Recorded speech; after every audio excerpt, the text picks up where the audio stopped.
Terceira parte. Todo o mal do mundo. Capítulo 40. A manhã seguinte.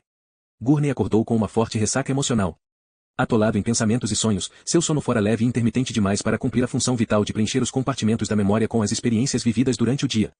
Trechos da confusão da véspera ainda estavam vívidos na superfície da mente, obstruindo a visão do momento atual. Só depois de tomar um banho, se vestir, pegar o café e se juntar a Madeleine à mesa para a refeição matinal, ele enfim percebeu que o dia estava claro, sem nuvens. Mas nem mesmo isso teve efeito estimulante em seus sentimentos. Uma peça musical estava tocando na estação NPR, algo orquestral. Ele odiava ouvir música de manhã e, no humor que estava, achou aquilo particularmente irritante. Madeleine olhou por cima do livro diante dela. O que foi? Estou meio perdido. Ela baixou o livro alguns centímetros. É o caso Spalter? Principalmente isso, e acho. O que é que tem? As peças não estão se encaixando. A situação só vai ficando mais feia e mais caótica. Ele contou sobre os 2 telefonemas de Hardwick, de Cooperston, sem falar sobre a cabeça arrancada, que ele não teve estômago para mencionar. Concluiu, não sei direito o que diabo está acontecendo, e sinto que não tenho recursos para lidar com isso. Ela fechou o livro. Lidar com isso?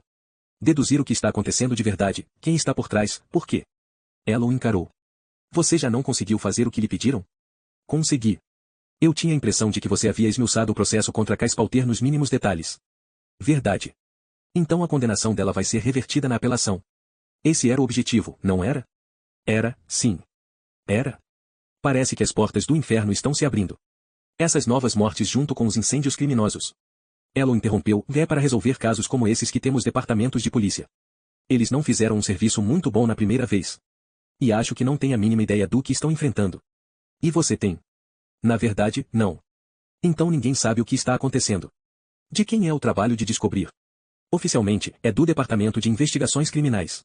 Ela inclinou a cabeça num desafio. Oficialmente, legalmente, logicamente e em todos os outros sentidos. Você está certa. Mas... Depois de uma pausa desconfortável, ele disse, e mais há uma pessoa louca solta por aí. Há muita gente louca solta por aí. Esse sujeito vem matando gente desde os 8 anos. Ele gosta de matar pessoas. Quanto mais, melhor. Alguém soltou em cima do Kai Spalter, e agora ele parece não querer voltar para a caixa. Madeleine sustentou seu olhar. Então o perigo está aumentando. Outro dia você disse que pode haver 1% de chance de ele vir atrás de você. É óbvio que essa coisa horrível em Cooperston muda tudo isso. Até certo ponto, mas ainda acho, e David, e interrompeu ela. Preciso dizer isto, sei qual vai ser a sua resposta, mas preciso dizer mesmo assim. Você tem uma opção de recuar. Se eu desistir da investigação, ele vai continuar solto. Simplesmente haverá menos chance de pegá-lo. Mas se você não for atrás dele, talvez ele não venha atrás de você. A mente dele pode não funcionar de modo tão lógico assim. Ela adotou uma expressão ansiosa, confusa. Pelo que você me disse, ele parece um planejador muito lógico, preciso. Um planejador lógico e preciso impelido por uma fúria homicida. Há algo curioso com relação aos assassinos de aluguel. Eles podem parecer frios e práticos cometendo atos que horrorizam a maior parte das pessoas, mas não há nada de frio ou prático na motivação deles, e não estou falando do dinheiro que recebem para fazer o que fazem. Isso é secundário. Já conheci assassinos de aluguel. Já os interroguei. Alguns deles, cheguei a conhecer muito bem. E sabe o que eles são, na maioria? São assassinos em série, impelidos pela fúria, que conseguiram transformar a insanidade num serviço pago. Quer ouvir uma coisa maluca de verdade? A expressão dela era mais cautelosa do que curiosa, mas mesmo assim ele continuou, quando Kyle era pequeno eu costumava dizer a ele que o segredo para uma vida feliz, uma carreira feliz, era encontrar uma atividade da qual você goste a ponto de estar disposto a fazê-la de graça, depois encontrar alguém disposto a pagar por ela. Bom, não são muitas as pessoas que conseguem fazer isso. Pilotos, músicos, atores, artistas plásticos e atletas, principalmente. E matadores de aluguel. Não quero dizer que os assassinos profissionais terminam felizes. Na verdade, quase todos eles morrem de forma bastante violenta ou acabam na prisão. Mas eles gostam do que fazem. A maioria acabaria matando pessoas ainda que não fosse paga para isso. Enquanto ele falava, ela ia ficando mais perturbada. David, o que você quer dizer, afinal? Ele percebeu que fora mais longe do que tinha pretendido. Só que minha saída do caso não vai resultar em nada positivo. Ela estava fazendo um esforço aparente para permanecer calma. Por que você já está no radar dele? É possível. O autocontrole dela começou a se esvair. É por causa da porcaria daquele programa Conflito Criminal.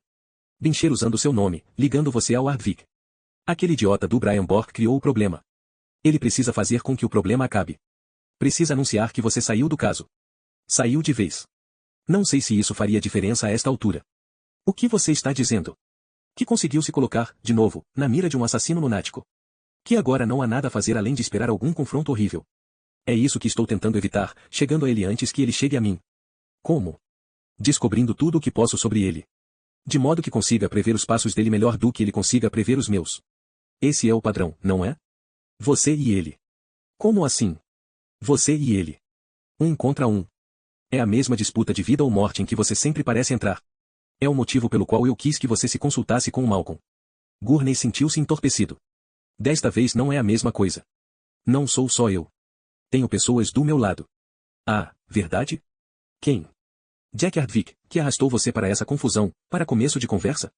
A polícia do estado, que sua investigação está solapando. Esses são seus amigos e aliados?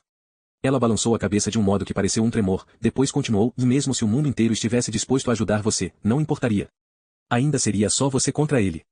Sempre acaba sendo isso. Ele não disse nada. Madeleine se recostou na poltrona, observando, gradualmente, um ar de descoberta mudou a expressão dela. Acabo de perceber uma coisa. O quê? Você nunca trabalhou de verdade para o Departamento de Polícia de Nova York, não é? Você nunca se enxergou como empregado deles, como uma ferramenta do departamento. Você via o departamento como a sua ferramenta, algo para ser usado nos seus termos, se e quando você quisesse, para alcançar os seus objetivos. Meus objetivos eram os deles. Pegar os bandidos. Conseguir as provas. Prendê-los. Ela continuou como se ele não tivesse falado, para você, o departamento não passava de um apoio. A verdadeira disputa era entre você e o bandido. Você e o bandido a caminho do confronto final. Às vezes você aproveitava os recursos do departamento, às vezes não. Mas sempre via o caso como sua batalha, sua função. Gurney ouviu o que ela dizia. Talvez ela estivesse certa. Talvez sua abordagem às coisas fosse limitada demais, restrita demais ao seu próprio ponto de vista. Talvez esse fosse um grande problema, talvez não.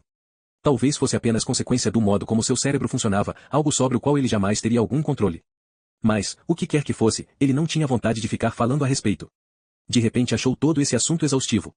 Não soube direito o que deveria fazer. Mas precisava fazer alguma coisa. Mesmo que não levasse a nada. Decidiu ligar para Adonis Angelides.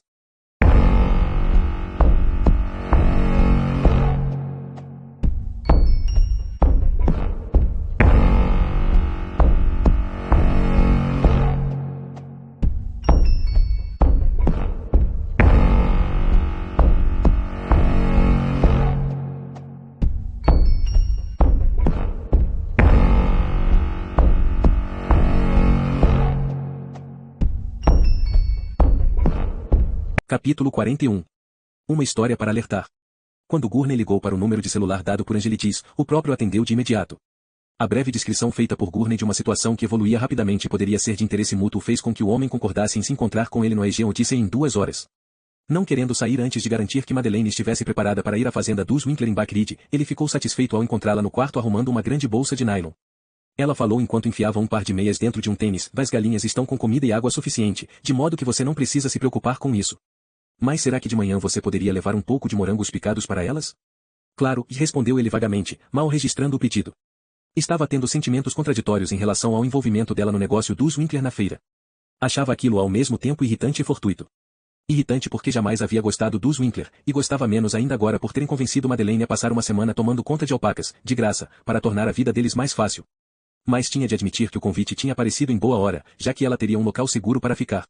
E, claro, ela gostaria de interagir com os animais. Madeleine simplesmente gostava de ser útil, sobretudo se houvesse criaturas emplumadas ou peludas envolvidas na história. No meio desses pensamentos ele encontrou-a olhando-o com uma das suas expressões mais gentis e indecifráveis. De algum modo isso o relaxou e o fez sorrir. Eu te amo, e disse ela. Por favor, tenha cuidado. Ela estendeu os braços e os dois se abraçaram, e por tanto tempo e com tanta força que pareceu não restar nada que precisasse ser dito. Quando chegou a Long Falls, o quarteirão do restaurante estava deserto. Dentro do estabelecimento havia apenas um empregado à vista, um garçom musculoso com olhos inexpressivos. Não havia nenhum cliente sentado. Ninguém no bar mal iluminado.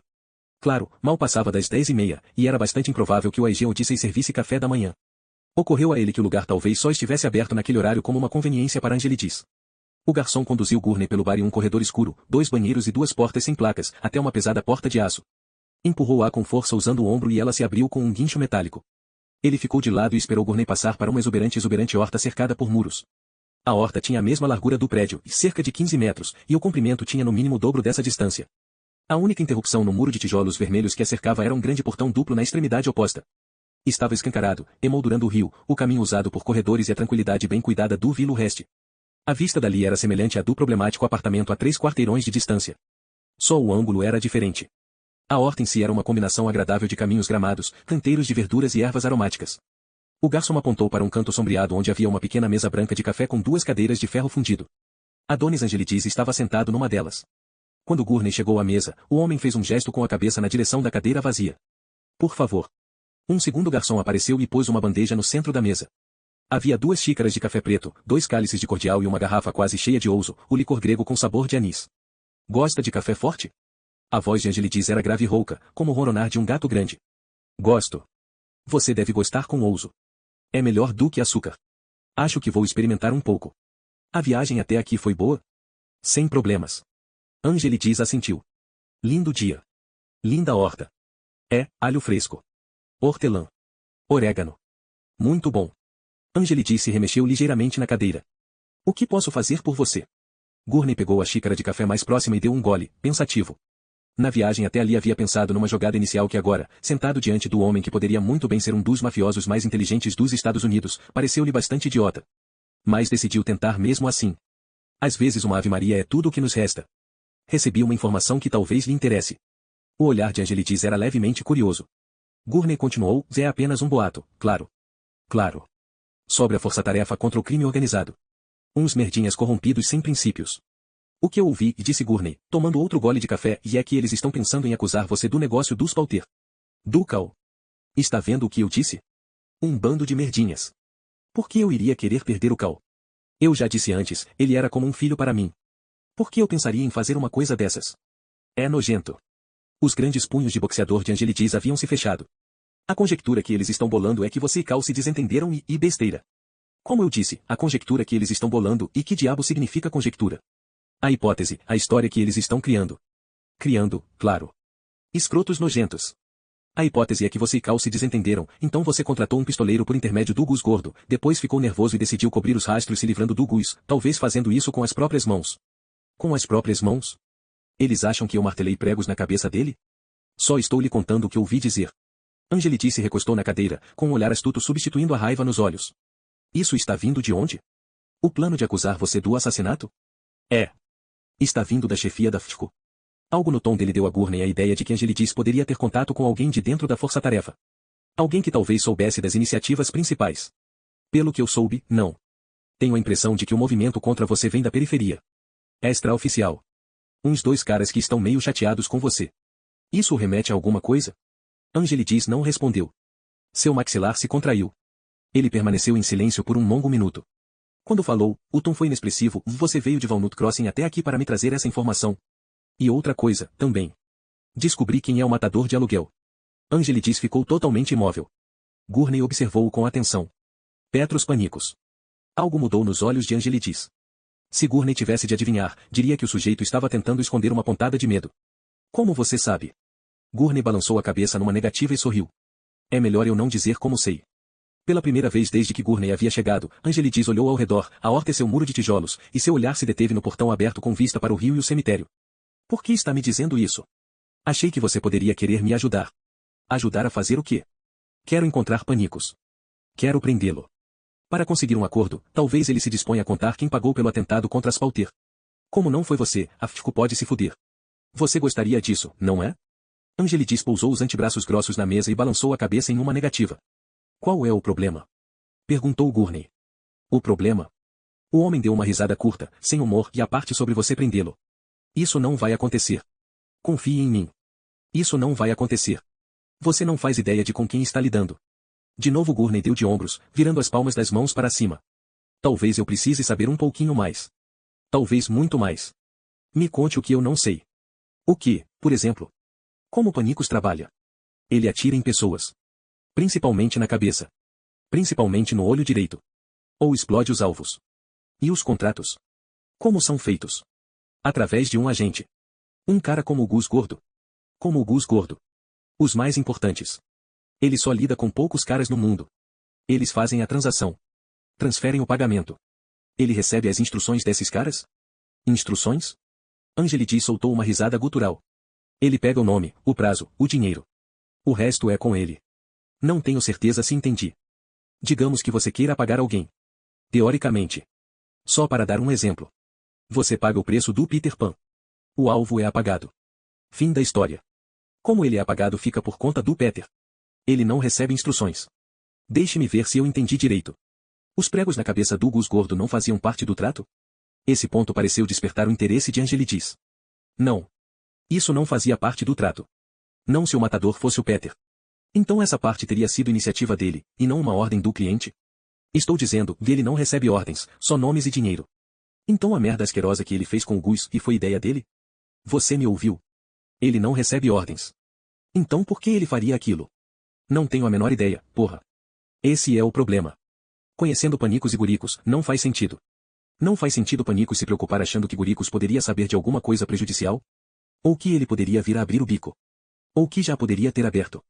Você precisa entender uma coisa. Gus esteve preso por muito tempo. 12 anos naquela porra de prisão de Atica, quando poderia ter saído em 2.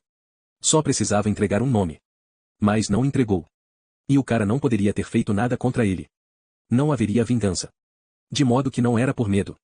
Sabe por que era? Gurney tinha ouvido histórias assim antes, e sabia qual era o desfecho, princípios? Pode apostar o seu rabo nisso. Princípios. Bolas de aço. Gurney assentiu. O que me faz pensar por que diabo Panicos fez o que fez. Nada disso se encaixa. Eu já disse, não faz sentido nenhum. Gus era como a Suíça. Quieto. Não falava com ninguém sobre nada. Esse era um fato conhecido e respeitado. O segredo do sucesso dele. Princípios. Certo. Gus era uma rocha. E o Panicos? Qual é a dele? Peter. Peter é, e especial. Só aceita serviços que pareçam impossíveis. Tem muita determinação. Alta taxa de sucesso. E no entanto. No entanto o quê? Estou ouvindo uma nota de reticência na sua voz. Uma nota de reticência? Angelides fez uma pausa antes de continuar com cuidado evidente e Peter só é usado em situações muito difíceis. Por quê? Porque junto com as habilidades dele há alguns riscos. Que tipo de riscos?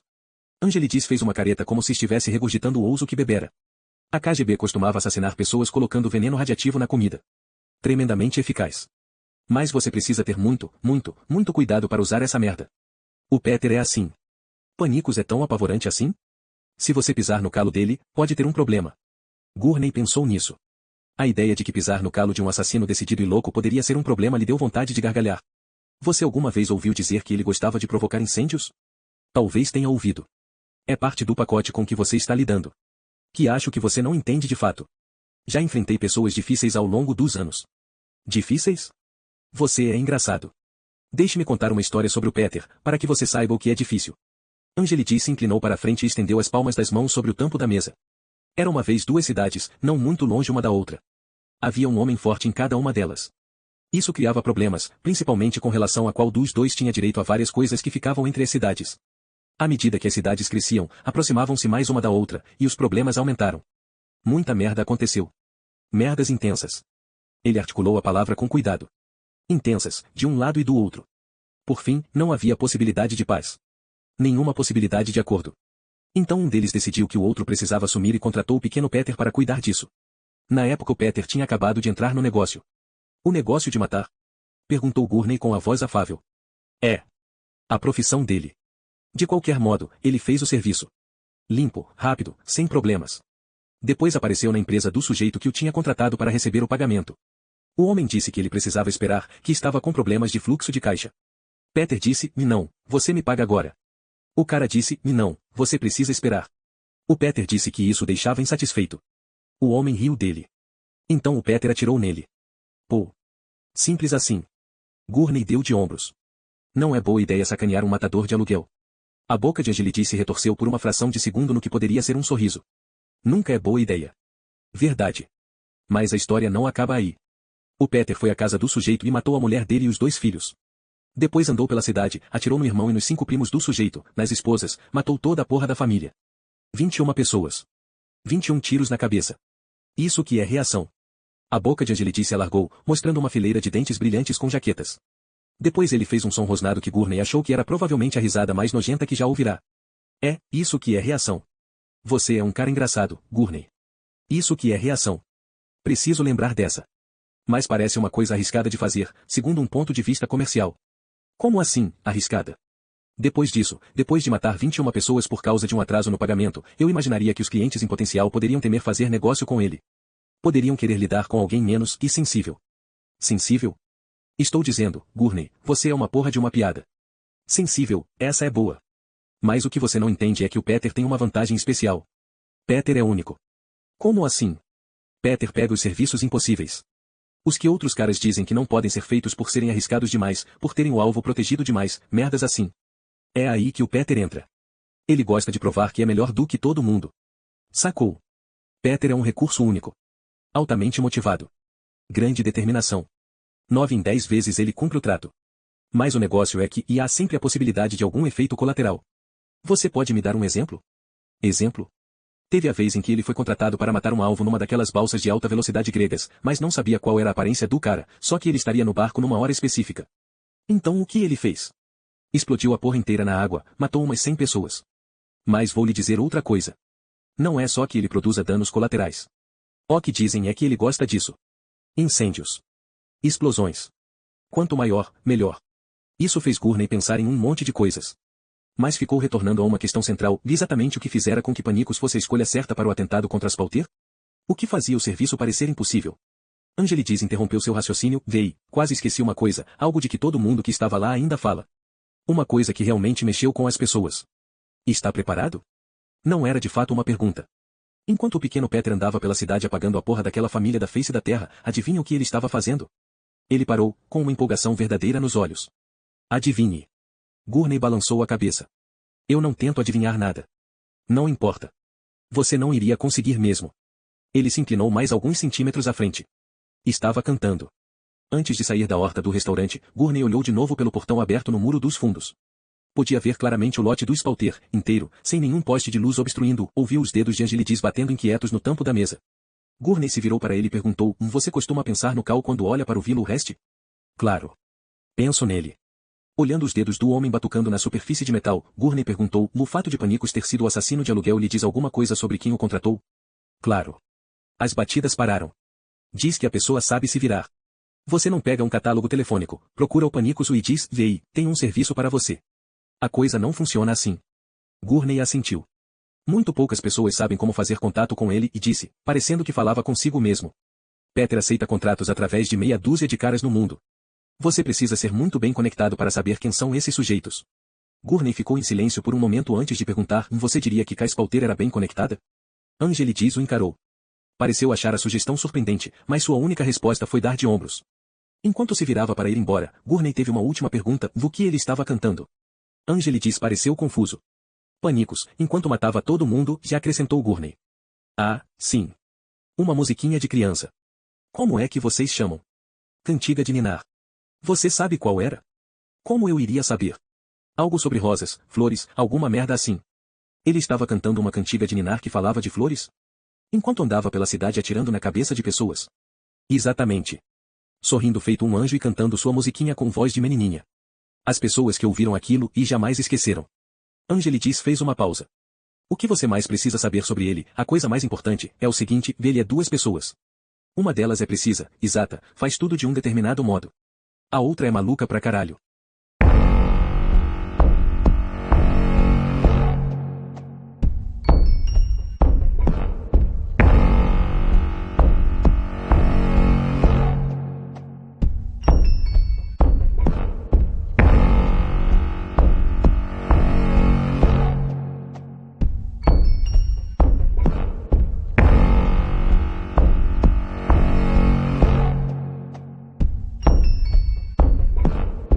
Capítulo 42.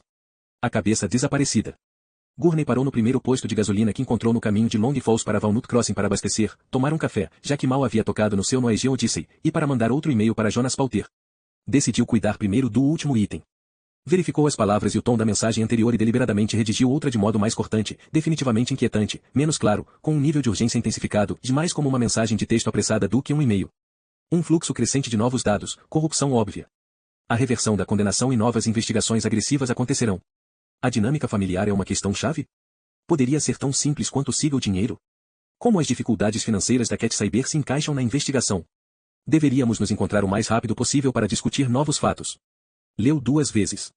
Se a tensão e a ambiguidade da mensagem não provocassem alguma comunicação por parte de Jonah, ele não tinha ideia do que provocaria.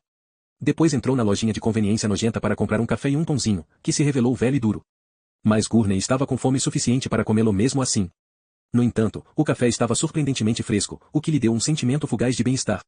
Já ia se aproximar das bombas de gasolina quando percebeu que ainda não havia contado a Hardwick sobre o encontro com Mick Klemper no Riverside Mall e a chegada subsequente do vídeo de segurança de Long Falls em sua caixa de correio.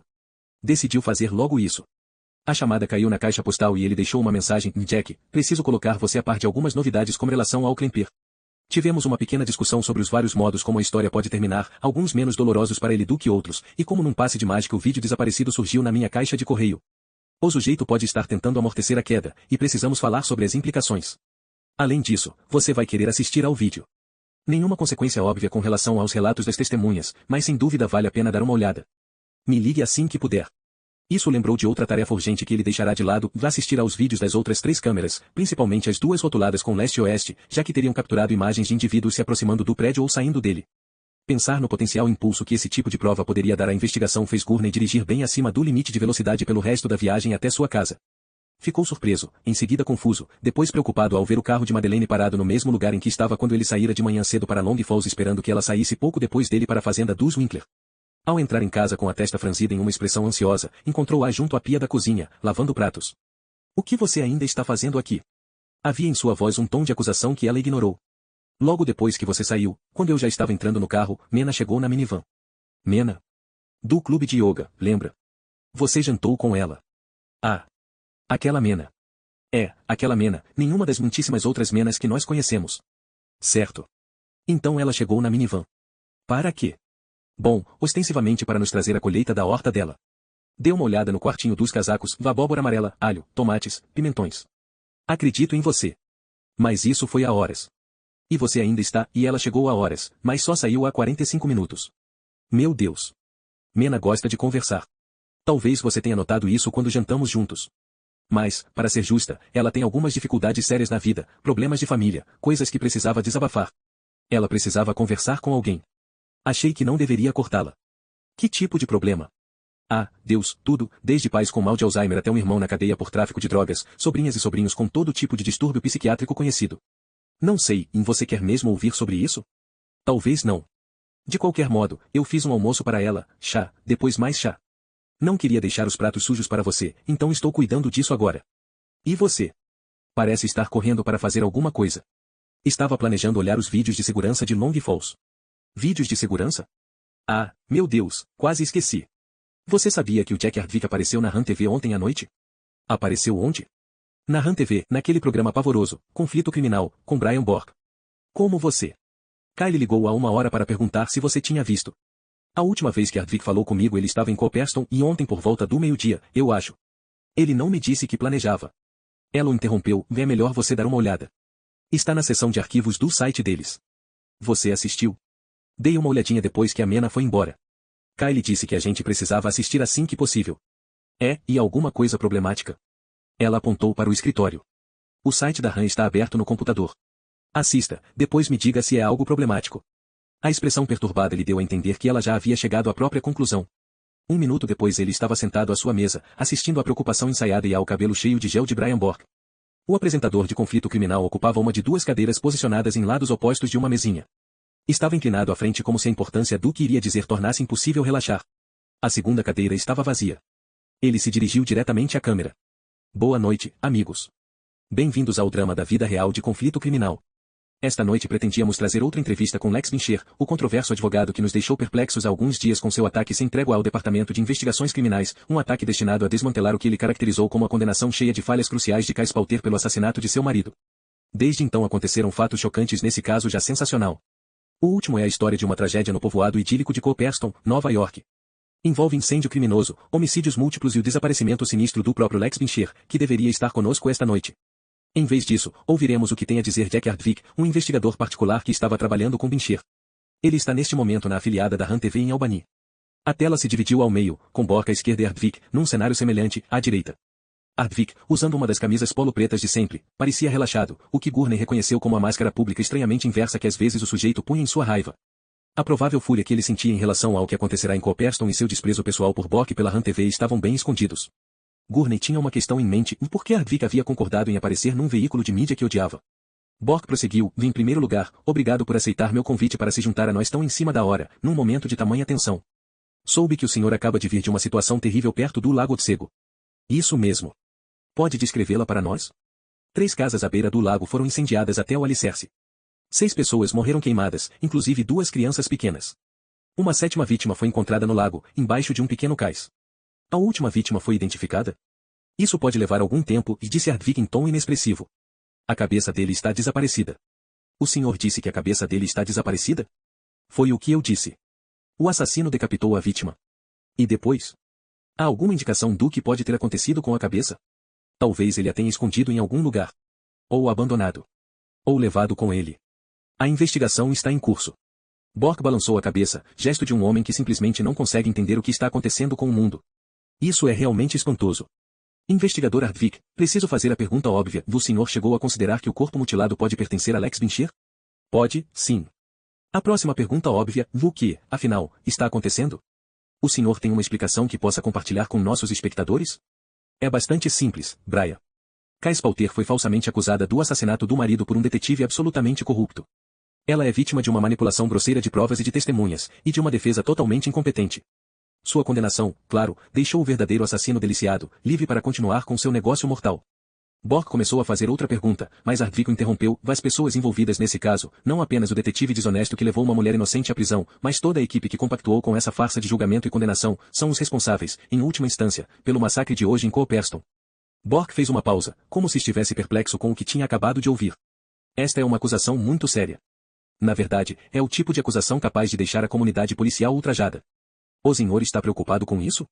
Não estou acusando a comunidade policial em geral de nada. Estou denunciando os membros específicos dessa comunidade que falsificaram provas e conspiraram para a prisão e o processo indevidos contra Kais Palter. O senhor tem as provas necessárias dessas acusações? A resposta de Ardvik foi imediata. Calma, ele nem piscou. Tenho. O senhor pode compartilhar essas provas conosco? Vamos compartilhá-las na hora certa. Bork fez várias outras perguntas a Ardvik, tentando em vão obrigá-lo a ser mais específico. Então de repente mudou de rumo e fez as perguntas que obviamente considerava as mais provocativas. Vi se o senhor tiver sucesso. E se envergonhar por completo todos aqueles que o senhor afirma que estavam errados. É se o senhor vencer e conseguir soltar Kais Palter, e mais tarde descobrir que ela era culpada de assassinato, afinal de contas? Como o senhor vai se sentir? Pela primeira vez na entrevista o desprezo de Ardvik por Bork começou a surgir em sua expressão. Como eu me sentiria? Sentir não tem nada a ver com isso. O que eu saberia seria exatamente o que eu sei agora, e que o processo jurídico estava corrompido. Corrompido do início ao fim. E as pessoas responsáveis por isso sabem quem são. Bork pareceu verificar que horas eram, depois olhou para a câmera. Certo, amigos, é isso. A metade da tela dedicada a ele se expandiu até ocupar todo o espaço. Fazendo cara de testemunha corajosa de acontecimentos terríveis, ele convidou os espectadores a prestarem atenção a algumas mensagens importantes dos patrocinadores. E concluiu, e fiquem conosco. Voltaremos em 2 minutos com notícias a respeito de um embate novo e violento sobre direitos reprodutivos que foi parar na Suprema Corte. Eu sou Brian Bork e este é o Conflito Criminal, sua tribuna de honra nas batalhas jurídicas mais explosivas da atualidade. Gurney fechou a janela de vídeo, desligou o computador e se recostou na poltrona. Então, o que você acha disso? A voz de Madeleine, atrás de sua cadeira, assustou-o. Ele se virou para encará-la. Estou tentando deduzir. Deduzir o quê? Por que ele participou desse programa? Quer dizer, além de a aparição ter rendido a ele uma enorme plataforma para dar um golpe grátis contra seus inimigos, as pessoas que o chutaram do trabalho? Além disso. Acho que se todas aquelas acusações tinham algum objetivo além de soltar os bichos, poderia ser o de atrair o máximo de atenção da imprensa, atrair o máximo de repórteres investigativos possível, fazer com que todos eles mergulhem no caso Palter e o mantenham nas manchetes pelo máximo de tempo. Acha que era isso? Ou ele pode querer provocar um processo por injúria e difamação, um processo que ele tem certeza que vencerá. Ou encurralar a polícia do estado de Nova York, sabendo que os indivíduos envolvidos não poderão processá-lo porque ele vencerá, sendo que seu objetivo verdadeiro é forçar a organização a jogar clempeira aos lobos para minimizar as perdas. Madeleine pareceu cética. Não imagino que a motivação dele fosse tão sutil. Tem certeza que não é apenas a boa e velha raiva procurando alguma coisa para esmagar? Gurney balançou a cabeça. Jack gosta de se apresentar como um sujeito brusco. Mas não há nada que seja brusco na mente dele. Madeleine continuou cética. Gurney prosseguiu, e não quero dizer que ele não esteja motivado pelo ressentimento. Está, sem dúvida, motivado por isso. Ele não suporta a ideia de ter sido obrigado a encerrar uma carreira que amava, por pessoas que desprezava. Agora ele as despreza ainda mais. Está furioso e quer vingança, tudo isso é verdade. Só estou dizendo que ele não é idiota e que sua tática pode ser mais inteligente do que parece. Esse comentário provocou um breve silêncio rompido por Madeleine, e por falar nisso, você não tinha me contado sobre, e aquele, o último horror. Ele olhou-a interrogativamente. Ela imitou sua expressão. Acho que você sabe do que estou falando. Ah. O negócio da cabeça desaparecida? É, e não contei. Por quê? Pareceu e sinistro demais. Você ficou com medo que eu achasse perturbador? Algo assim. Controle de informações? O quê? Lembro-me de um político bajulador explicando uma vez que nunca mentia ou apenas administrava o fluxo de informações de modo a evitar a confusão por parte do público. Gurney ficou tentado a argumentar que aquela situação era completamente diferente, que sua motivação era apenas nobre e atenciosa, mas ela abalou seu equilíbrio com uma piscadela surpreendente, como se quisesse livrá-lo do constrangimento. E outra tentação ocupou o lugar no mesmo instante. As mulheres inteligentes costumavam provocar um efeito erótico nele, e Madeleine era uma mulher muito inteligente.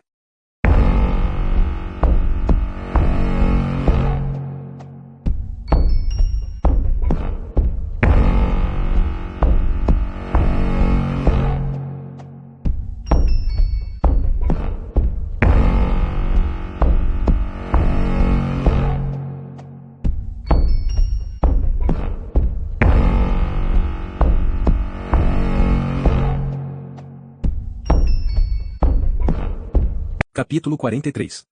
Prova em vídeo. De vez em quando, em sua vida de detetive, Gurney tinha a sensação de que fazia malabares com granadas. Sabia que não poderia culpar ninguém, além de si próprio, pela situação atual. Desde o início era evidente que aquela missão tinha probabilidade de se desenrolar de maneiras imprevisíveis devido aos objetivos pessoais de Hardwick. Mas mesmo assim ele havia aceitado participar, levado pelos próprios motivos obsessivos e motivos que Madeleine vira com clareza suficiente e agora enfatizava, ao passo que ele optara por insistir que só estava retribuindo um favor. Tendo enganado a si mesmo para participar de um circo de 3 picadeiros sem mestre de cerimônias, agora ele estava experimentando a desorganização inevitável que havia nesse arranjo. Tentou se convencer de que a falta de vontade de sair daquela situação e agora que a anulação da sentença de Kai era praticamente certa e que, portanto, sua dívida para com Hardwick fora quitada e era motivada pela nobreza, pela busca da verdade. Mas não conseguiu se obrigar a acreditar nisso. Sabia que seu vício em sua profissão tinha raízes mais profundas do que qualquer aspecto nobre. Também tentou se convencer de que o desconforto que estava sentindo por Hardwick ter atacado Mickey Klemper, não citado nominalmente, mas facilmente identificável no programa Conflito Criminal vinha de outra ideia altruísta, segundo a qual todos os acordos, mesmo com safados coniventes, são sagrados. Mas suspeitou que sua inquietação estava ligada, na verdade, à sua percepção tardia de que prometera Klemper mais do que poderia dar. A ideia de que seria capaz de amortecer a queda do sujeito caracterizando seus lapsos como produtos de um erro idiota e não de intenção criminosa parecia agora pouco mais do que uma fantasia conveniente. Viu que, sem perceber, havia se colocado de novo numa posição perigosa e insustentável, sem saber por onde sair e a não ser seguindo em frente. Madeleine estava certa. O padrão era inegável. Sem dúvida havia algo errado com ele. O único caminho que ainda podia ver era continuar, com o malabarismo de granadas e tudo. Ligou o computador de novo e abriu os arquivos de vídeo das câmeras de segurança de Long Falls. Demorou quase 1 hora para encontrar o que esperava e a imagem de um indivíduo de estatura diminuta vindo pela Avenida Aston em direção à câmera. Enquanto Gurney olhava, ele, ou ela, desapareceu na entrada do prédio. A identificação do gênero era dificultada por um casaco pesado e largo, uma faixa larga de cabelo, como as usadas por esquiadores, que cobria ouvidos, a testa e a linha dos cabelos, óculos escuros grandes e uma echarpe grossa de inverno que escondia não apenas o pescoço, mas também boa parte do queixo e da linha do maxilar. O que restava para ser visto do rosto, de um nariz afilado e ligeiramente adunco e a boca pequena, e parecia combinar com o rosto do entregador da Flores de Florence, que Gurney vira no vídeo de segurança do Merlin Oaks. De fato, a faixa de cabelo, os óculos e a echarpe pareciam idênticos aos do vídeo anterior. Gurney retrocedeu o vídeo em cerca de 1 minuto e reviu a trajetória do indivíduo pela rua e a entrada no prédio. Ao contrário do vídeo do Merlin Oaks, não havia flores. Mas havia um pacote estreito, com cerca de 1,20 metros de comprimento, enrolado num papel de presente de Natal, vermelho e verde, com um grande laço decorativo no meio. Gurney sorriu. Provavelmente era o modo mais inocente de transportar um fuzil de atirador de elite pela rua na época das compras natalinas. Anotou o horário que aparecia no quadro enquanto o indivíduo entrava no prédio. Eram 10h03. Apenas 17 minutos antes do tiro que derrubara Caos Pauter. O mesmo indivíduo apareceu de novo na rua às 10h22 e apenas 2 minutos depois do disparo, virou-se e se afastou com toda a calma, seguindo pela Avenida Aston até sair do campo de visão da câmera. Gurney se recostou na cadeira, contemplando a importância do que vira. Primeiro, aquilo sugeria fortemente que o disparo fora mesmo feito do apartamento onde a arma tinha sido encontrada mais tarde. O timing de saída do prédio do provável atirador tornaria outros cenários menos prováveis, se não impossíveis, e o que enfatizava o problema do poste de luz. Segundo, era óbvio que a pessoa no vídeo não era Cass Pauter. Gurney experimentou um bem-vindo surto de raiva contra Klemper, assim como a eliminação de qualquer sentimento de culpa por violar o acordo dos dois. Aquele vídeo, por si só, encerraria o processo contra Cass Pauter. No mínimo garantiria uma margem razoável de dúvida ao sustentar uma teoria e um suspeito alternativos críveis. O vídeo impediria a condenação e o encarceramento dela. Portanto, a omissão voluntária dessa prova por parte de Klemper e aparentemente em troca de favores sexuais de Alyssa Pauter e era não apenas criminosa, mas imperdoável. Terceiro, era hora de parar de pensar no indivíduo dos vídeos da Avenida Aston e do condomínio para idosos simplesmente como o indivíduo. Era hora de começar a chamá-lo pelo nome que ele escolhera, de Petrus Panicos. Não era fácil. Algo em sua mente se recusava a ligar a figura pequena, quase requintada, carregando buquês de crisântemos numa situação e uma caixa colorida de presente de Natal na outra, ao violento psicopata descrito pela Interpol e por Adonis Angelitis.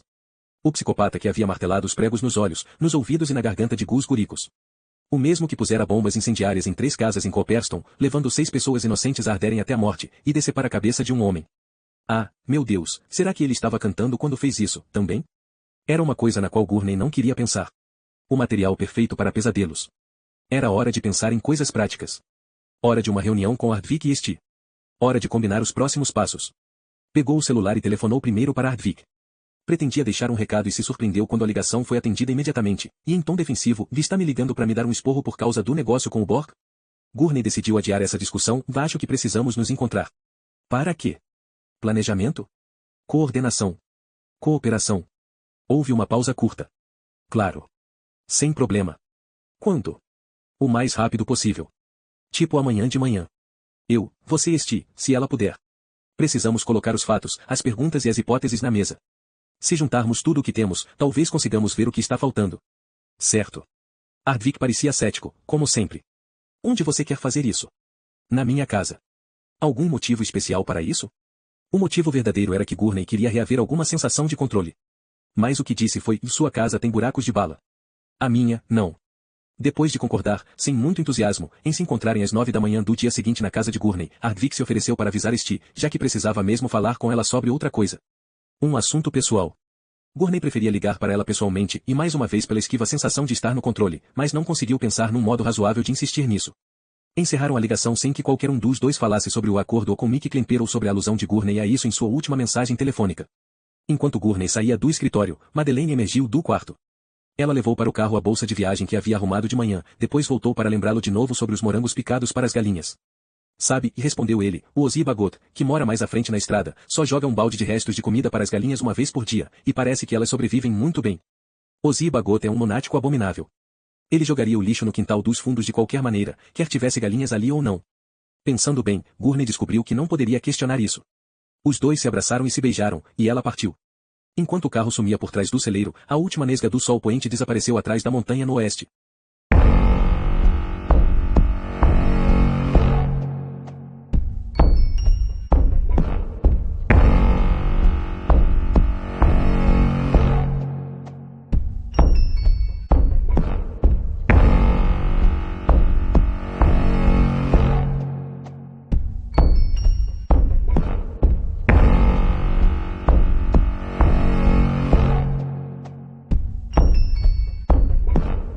Capítulo 45.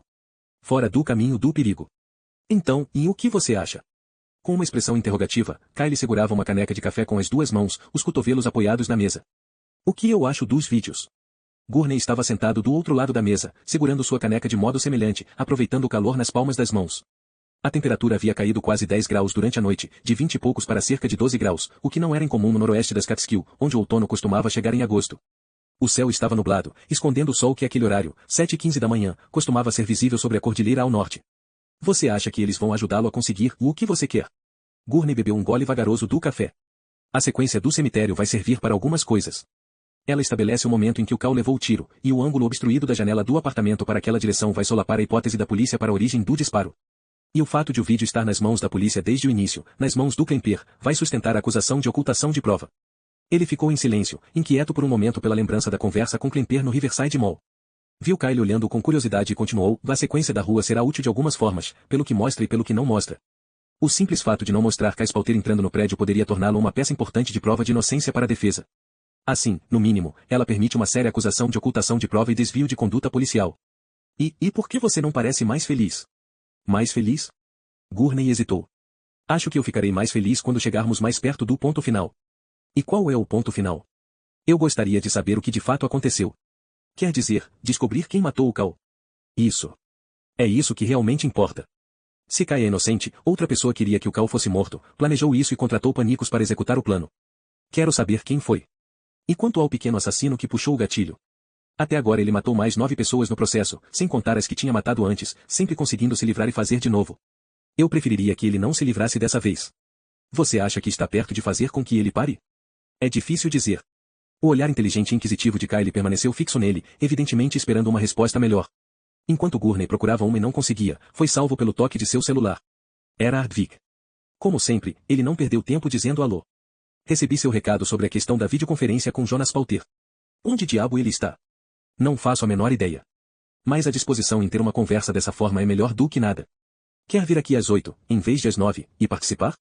9 é o melhor que eu consigo. Este também. Mas nós dois temos uma confiança profunda e permanente na sua habilidade de entrevistador. Você tem o programa para gravar a conversa? Não, mas posso baixar. Quer que eu faça alguma pergunta específica? Quero. Pergunte se ele contratou o atentado contra o irmão. Ótima ideia. Mais algum conselho? Sim. Não estrague tudo. Vejo você às 9. Gurney enfiou o telefone de volta no bolso. Kyle inclinou a cabeça com curiosidade. O que você precisa baixar? Um programa para gravar áudio e vídeo que seja compatível com o Skype. Acha que pode fazer isso para mim? Me dê seu login e sua senha do Skype. Vou fazer isso agora. Enquanto o rapaz entrava no escritório munido dos dados de que precisava, Gurney sorriu diante da ansiedade do filho para ajudar, mas também pelo simples prazer de tê-lo em casa. Isso fez pensar mais uma vez em por que o tempo que passavam juntos era sempre tão curto e tão espaçado. Houvera um período em que ele achava que sabia o motivo, de uma época que chegará ao auge 2 anos antes, quando Kyle estava ganhando uma quantidade obscena de dinheiro em Wall Street, num emprego que conseguirá por indicação de um colega de faculdade. Gurney estava convencido de que o Porsche amarelo que viera junto com o trabalho era prova cabal de que os genes ambiciosos de sua ex-mulher corretora de imóveis, a mãe de Kyle, haviam assumido o controle. Mas agora suspeitava que isso não havia passado de uma racionalização que o absolvia de um fracasso mais profundo e menos explicável em fazer contato com o filho. Costumava dizer a si mesmo que era porque Kyle fazia se lembrar da ex-mulher em outros sentidos desagradáveis, também, e alguns gestos, entonações, expressões faciais. Mas essa desculpa também era questionável. Havia muito mais diferenças do que semelhanças entre mãe e filho, e mesmo que não houvesse, seria petulante e injusto igualar um ao outro. Gurney às vezes achava que a verdadeira explicação era simplesmente a defesa de sua própria zona de conforto, que não incluía outras pessoas. Esse era o argumento que sua namorada da época da faculdade, Geraldine, havia enfatizado no dia em que terminara com ele, tantos anos antes. Quando ele interpretava a situação sob esse prisma, via o distanciamento com relação ao filho como apenas mais um sintoma de sua introversão inata. Não era nada demais. Caso encerrado. Mas assim que aceitava essa explicação, uma dúvida minúscula começava a se imiscuir em sua certeza. Será que a simples introversão explicava totalmente o fato de ver Kyle tão pouco? Então a dúvida minúscula virava uma ansiedade voraz. Em seguida, surgia a pergunta impossível de ser respondida: será que a presença de um filho fazia lembrar, de forma inevitável, que ele já tivera 2 filhos e ainda os teria se? Kyle reapareceu junto à porta da cozinha. Está tudo pronto. Deixei a tela aberta para você. É bem simples. Ah, ótimo. Obrigado. Kyle observava com um sorriso curioso. Isso lembrou a Gurney uma expressão que às vezes Madeleine fazia. O que está pensando? Em como você gosta de deduzir coisas. Como isso é importante para você. Enquanto eu esperava o programa terminar de baixar, pensei, e se Madeleine fosse detetive, ela iria querer resolver o quebra-cabeça para pegar o bandido. Mas acho que você quer pegar o bandido para poder resolver o quebra-cabeça. Gurney ficou satisfeito, não por sua posição na comparação e que não lhe parecia especialmente elogiável, mas pela percepção de Kyle. O rapaz tinha bom raciocínio, algo muito importante para Gurney. Sentiu uma pequena onda de camaradagem. Sabe o que estou pensando? Acho que você usa a palavra "eu acho" quase tanto quanto eu. Enquanto ele falava, o telefone fixo começou a tocar. Gurney entrou no escritório para atender. Como se tivesse sido invocada pela referência feita por Kyle, era Madeleine. Bom dia. Ela parecia animada. Como vão as coisas? Ótimas. O que você está fazendo? Deirdre, Dennis e eu acabamos de tomar café da manhã. Suco de laranja, mirtilos, torradas e bacon. O último item foi verbalizado com a falsa culpa por ter cometido um falso pecado. Vamos sair daqui a alguns minutos para checar os animais e prepará-los para o transporte até a feira. Na verdade, Dennis já está lá fora, perto do curralzinho, acenando para nos apressarmos. Parece divertido, respondeu ele numa voz não muito convincente, maravilhado mais uma vez pela capacidade dela de se divertir mesmo inserida em um contexto mais amplo composto de problemas sérios. É divertido. Como estão nossas galinhazinhas? Bem, presumo. Eu já ia descer até o celeiro. Ela fez uma pausa. Depois, num tom mais baixo, tocou no assunto premente, aquele em que ele estava atolado de forma tão profunda. Alguma novidade? Bom, o Kyle apareceu aqui em casa. O quê? Por quê? Eu pedi ajuda a ele com um programa de computador e ele simplesmente decidiu vir aqui e fazer o que fosse necessário. Na verdade foi bastante útil, e você o mandou para casa? Vou mandar. Ela fez uma pausa. Por favor, tenha cuidado. Vou ter, e estou falando sério. Eu sei. Certo. Bem. Dennis está acenando com mais força, então é melhor eu ir. Te amo. Também te amo. Ele colocou o fone no gancho, depois ficou sentado olhando para o aparelho sem realmente ver, os pensamentos voltando ao rosto de Panicos no vídeo e as palavras "ô maluco pra caralho". Ouvi você dizer que a videoconferência seria às 8? A voz de Kyle, na porta do escritório, trouxe Gurney de volta à realidade. Ele olhou a hora no canto da tela do computador, 7h56. Obrigado. E isso me lembra, eu queria pedir a você que ficasse fora do campo de visão da câmera durante a conversa. Está bem? Sem problema. Na verdade, o que eu estava pensando em fazer, já que você tem sua outra reunião aqui às 9 e o dia está ideal para isso, era dar um pulinho de moto até Syracuse. Syracuse? Houvera um tempo em que o nome daquela cidade cinzenta no cinturão da neve não significava nada para Gurney, mas agora se tornará um repositório mental de todos os acontecimentos terríveis do recente caso do Bom Pastor. Obviamente o lugar tinha uma associação mais positiva para Kyle. Pensei em dar um pulo até lá, já que eu estou tão no norte do estado, talvez almoçar com a Kim. Kim Corazon. Você manteve contato com ela? Um pouco. Principalmente por e-mail. Ela foi à cidade uma vez. Semana passada eu comentei com ela que planejava passar uns dias com vocês aqui, e como Walnut Crossing fica na metade do caminho até Syracuse, achei que seria uma boa oportunidade para encontrá-la. Ele parou, observando o pai com um olhar cauteloso. Você parece meio chocado. A palavra seria o surpreso. Você nunca falou da Kim depois que o caso foi encerrado. Achei que você não iria querer ser lembrado daquela confusão para a qual ela o arrastou. Não que tenha sido de propósito, mas acabou sendo um negócio bem traumático. Era verdade que aquele era um caso do qual ele não gostava de falar. Não gostava nem de pensar. Muito poucos eram. De fato, raramente ele pensava no passado, a não ser que fosse um caso com pontas soltas que exigissem solução. Mas o do Bom Pastor não era um desses. O mistério tinha sido resolvido, e no fim todas as peças do quebra-cabeça haviam sido encaixadas. Mas era possível dizer que o preço fora alto demais. E o papel que ele exercera no último ato daquele drama se tornará uma das principais provas de Madeleine na argumentação de que ele gostava demais de se expor a níveis de perigo pouco sensatos. Kyle olhava agora com uma expressão preocupada.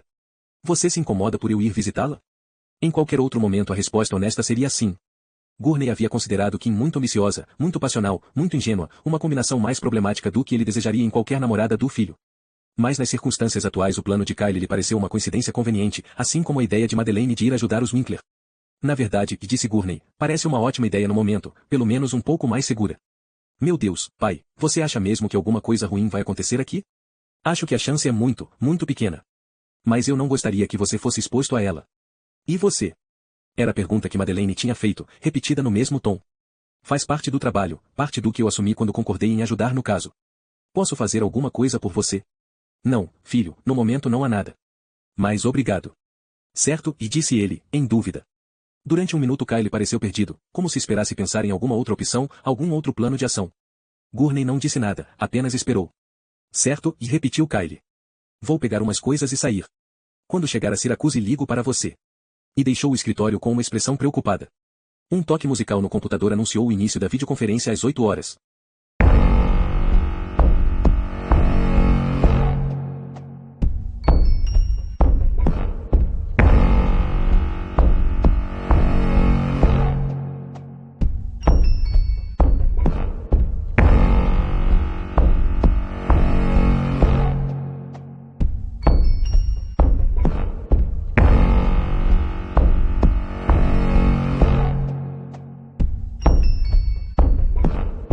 Capítulo 45. Fora do caminho do perigo. Então, e o que você acha? Com uma expressão interrogativa, Kyle segurava uma caneca de café com as duas mãos, os cotovelos apoiados na mesa. O que eu acho dos vídeos? Gurney estava sentado do outro lado da mesa, segurando sua caneca de modo semelhante, aproveitando o calor nas palmas das mãos. A temperatura havia caído quase 10 graus durante a noite, de 20 e poucos para cerca de 12 graus, o que não era incomum no noroeste das Catskill, onde o outono costumava chegar em agosto. O céu estava nublado, escondendo o sol que àquele horário, 7h15 da manhã, costumava ser visível sobre a cordilheira ao norte. Você acha que eles vão ajudá-lo a conseguir o que você quer? Gurney bebeu um gole vagaroso do café.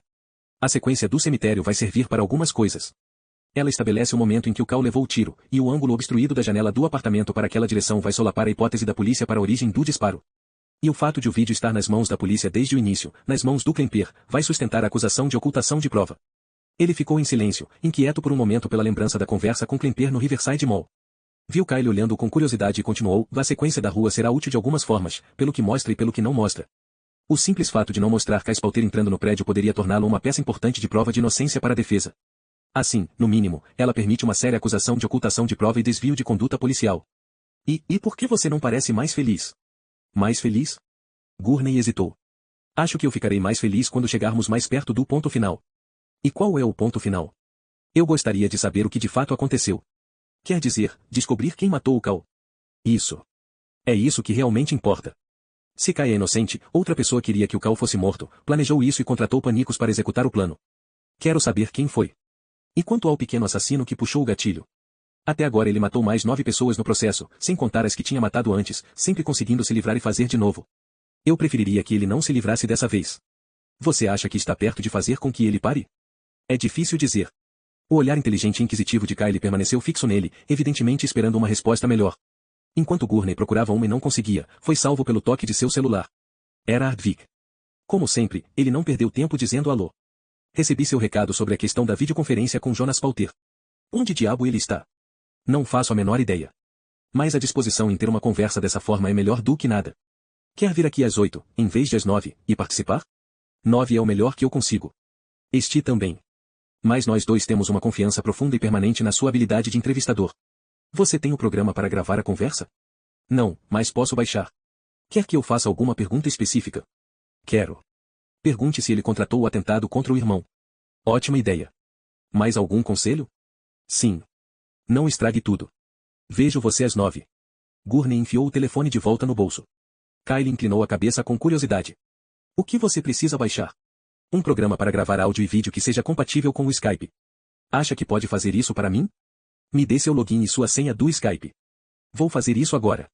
Enquanto o rapaz entrava no escritório munido dos dados de que precisava, Gurney sorriu diante da ansiedade do filho para ajudar, mas também pelo simples prazer de tê-lo em casa.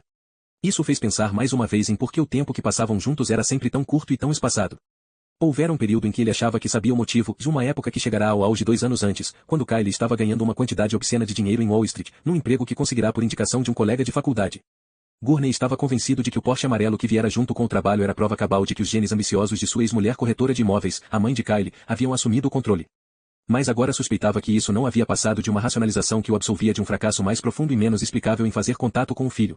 Costumava dizer a si mesmo que era porque Kyle fazia se lembrar da ex-mulher em outros sentidos desagradáveis, também, e alguns gestos, entonações, expressões faciais. Mas essa desculpa também era questionável.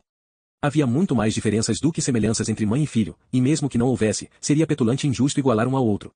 Gurney às vezes achava que a verdadeira explicação era simplesmente a defesa de sua própria zona de conforto, que não incluía outras pessoas. Esse era o argumento que sua namorada da época da faculdade, Geraldine, havia enfatizado no dia em que terminara com ele, tantos anos antes. Quando ele interpretava a situação sob esse prisma, via o distanciamento com relação ao filho como apenas mais um sintoma de sua introversão inata. Não era nada demais. Caso encerrado.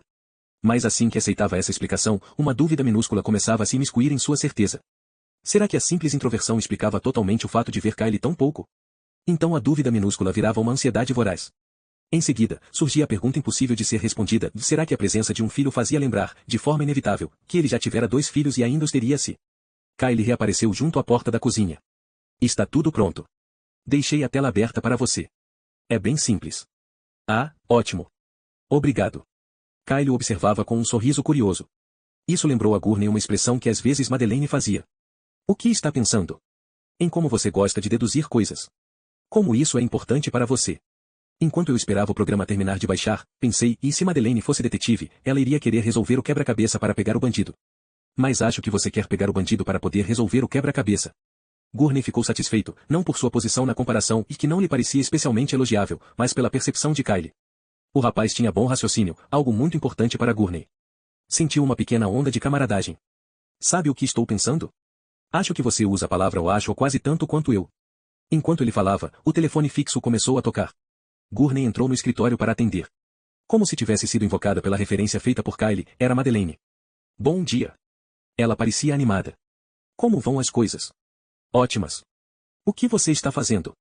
Deirdre, Dennis e eu acabamos de tomar café da manhã. Suco de laranja, mirtilos, torradas e bacon. O último item foi verbalizado com a falsa culpa por ter cometido um falso pecado.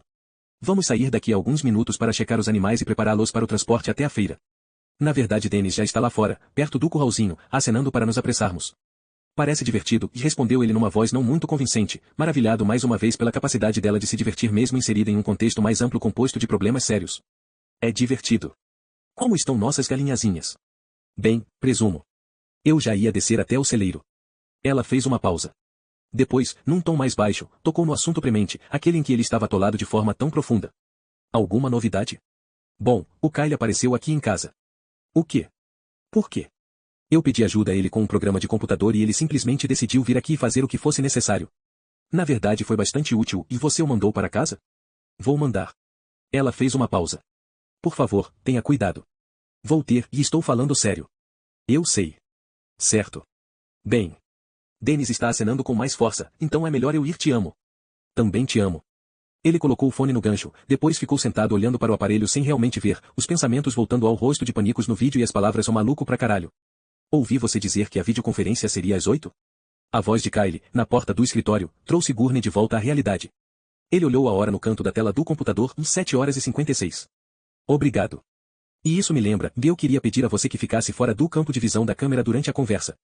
Está bem? Sem problema. Na verdade, o que eu estava pensando em fazer, já que você tem sua outra reunião aqui às 9 e o dia está ideal para isso, era dar um pulinho de moto até Syracuse. Syracuse? Houvera um tempo em que o nome daquela cidade cinzenta no cinturão da neve não significava nada para Gurney, mas agora se tornará um repositório mental de todos os acontecimentos terríveis do recente caso do Bom Pastor.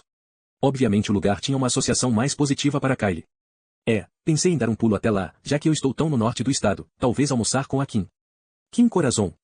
Você manteve contato com ela? Um pouco. Principalmente por e-mail. Ela foi à cidade uma vez. Semana passada eu comentei com ela que planejava passar uns dias com vocês aqui, e como Walnut Crossing fica na metade do caminho até Syracuse, achei que seria uma boa oportunidade para encontrá-la. Ele parou, observando o pai com um olhar cauteloso. Você parece meio chocado.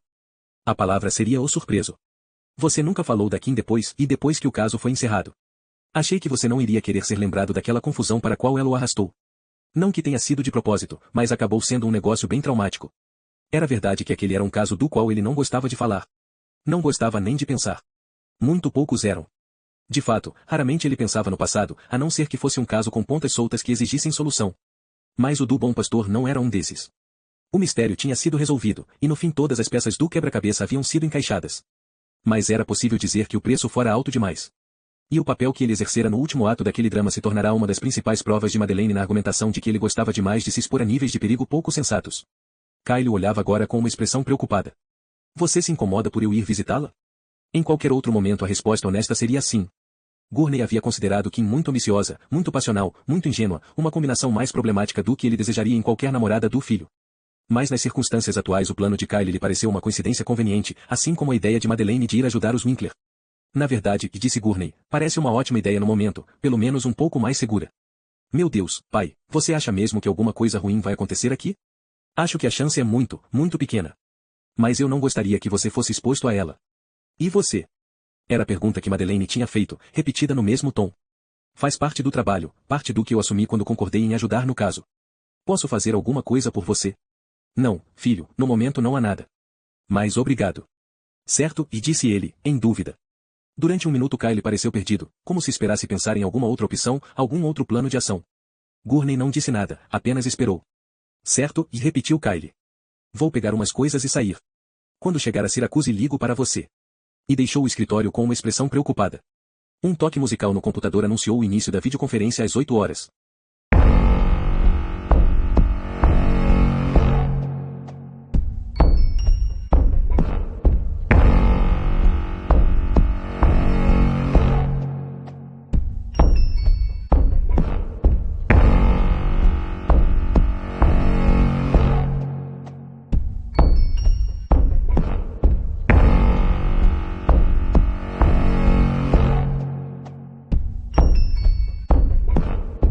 Capítulo 46.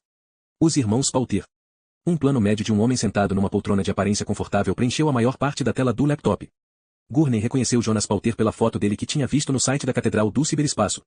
Estava bem iluminado, sem qualquer elemento estranho no enquadramento que distraísse o espectador da forte estrutura óssea de seu rosto. A expressão era de calma ensaiada, temperada com uma leve preocupação. Ele olhava direto para a câmera, parecendo encarar Gurney nos olhos. Olá, David. Sou o Jonah. Se sua voz fosse uma cor, seria em tom pastel. Posso chamá-lo de David? Ou você prefere Detetive Gurney? David está ótimo. Obrigado por entrar em contato comigo. Ele assentiu de leve, com um ligeiro sorriso e a sugestão de preocupação de assistente social nos olhos. Seu e-mail tinha um tom urgente, junto com algumas expressões bastante alarmantes. Em que posso ajudá-lo?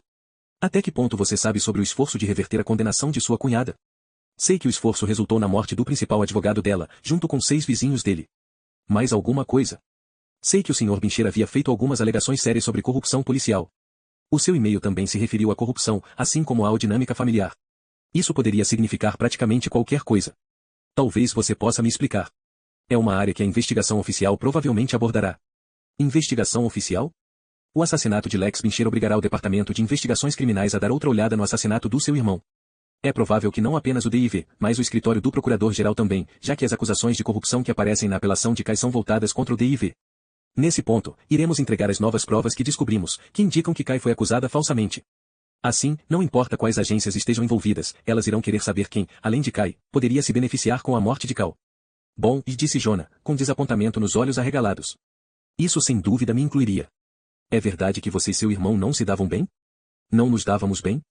Jonah deu um riso baixo, pesaroso. Isso é um eufemismo. Ele fechou os olhos por um momento, balançando a cabeça, como se esmagado pelos pensamentos que esse assunto provocava. Quando falou de novo, seu tom foi mais cortante e sabe onde estou neste momento? Não faço ideia. Ninguém faz. Este é o ponto. Que ponto? Cal e eu nunca nos demos bem. Quando éramos mais novos isso não tinha muita importância. Ele tinha os amigos dele e eu tinha os meus. Cada um seguia seu caminho. Então, como você deve saber, já que não é segredo, nosso pai nos uniu naquela monstruosidade conhecida como Imobiliárias Pauter. Foi quando não nos darmos bem ou se transformou numa coisa venenosa. Quando fui obrigado a trabalhar com Cal diariamente e percebi que estava lidando com um monstro. Jonah fez uma pausa, como se quisesse dar espaço para essa palavra se expandir na imaginação de seu interlocutor. Isso pareceu a Gurney um discurso que Jonah estava acostumado a fazer, uma explicação repetida com frequência sobre um relacionamento terrível. Eu vi o Cal se transformar de um empresário egoísta e agressivo num sociopata completo. À medida que sua ambição política aumentava, ele foi se tornando, por fora, mais charmoso, mais magnético, mais carismático. Por dentro ele ia apodrecendo até virar um nada, um buraco negro feito de cobiça e ambição. Em termos bíblicos, ele era o suprassumo do o sepulcro caiado. Unia-se a pessoas de pensamento semelhante. Pessoas implacáveis. Grandes criminosos. Figuras da máfia como Donnie Angel. Assassinos. Cal queria tirar quantias enormes da Imobiliárias Pauter para financiar suas tramas megalomaníacas com essas pessoas, além de sua candidatura tremendamente hipócrita ao governo. Ele ficava me pressionando para concordar com transações antiéticas com as quais eu não iria, não poderia, concordar. Ética, moralidade, legalidade, nenhuma dessas palavras queria dizer nada para ele. Ele começou a me amedrontar. Na verdade essa palavra não é forte o suficiente.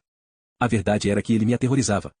Passei a acreditar que não havia nada, que ele não faria para alcançar seus objetivos. Às vezes, e a expressão dos olhos dele era completamente satânica. Como se todo o mal do mundo estivesse concentrado naquele olhar. Como você lidava com isso? Lidava? De novo surgiu o pequeno sorriso pesaroso, seguido por uma voz baixa, quase em tom de confissão, e eu fugia. Como? Estava sempre em movimento. Sempre. Uma das bênçãos da tecnologia atual é que podemos fazer praticamente qualquer coisa de qualquer lugar. Comprei um trailer, instalei nele equipamentos de comunicação adequados e transformei-o na sede itinerante da Catedral do Ciberespaço. Um processo em que passei a enxergar a mão da providência.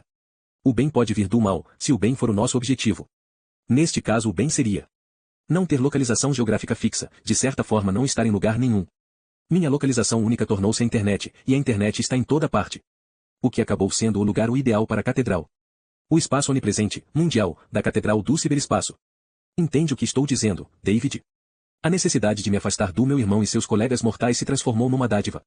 Deus atua mesmo por caminhos misteriosos para realizar suas maravilhas. Esta é uma verdade que sempre aparece à nossa frente.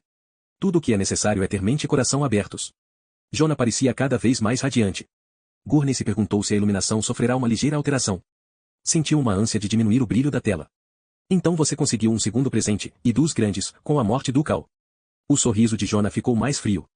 É verdade. Mais uma vez, do mal resultou o bem. E, pelo jeito, um bem enorme. Ouvi dizer que os bens da Imobiliárias Pauter valem mais de 50 milhões de dólares. É verdade? A testa do sujeito se franziu enquanto sua boca continuava a sorrir. No mercado de hoje, é impossível dizer. Ele fez uma pausa e deu de ombros. Mas acho que, com alguma margem de erro, é uma boa estimativa. É verdade que antes da morte do Cal você não podia pôr a mão nesse dinheiro, mas que agora ele vai todo para você? Nominalmente vai para mim, mas em última instância é para a catedral. Sou apenas um conduto. A catedral é de importância suprema. É muito mais crucial do que qualquer indivíduo. A obra da catedral é a única coisa que importa. A única coisa.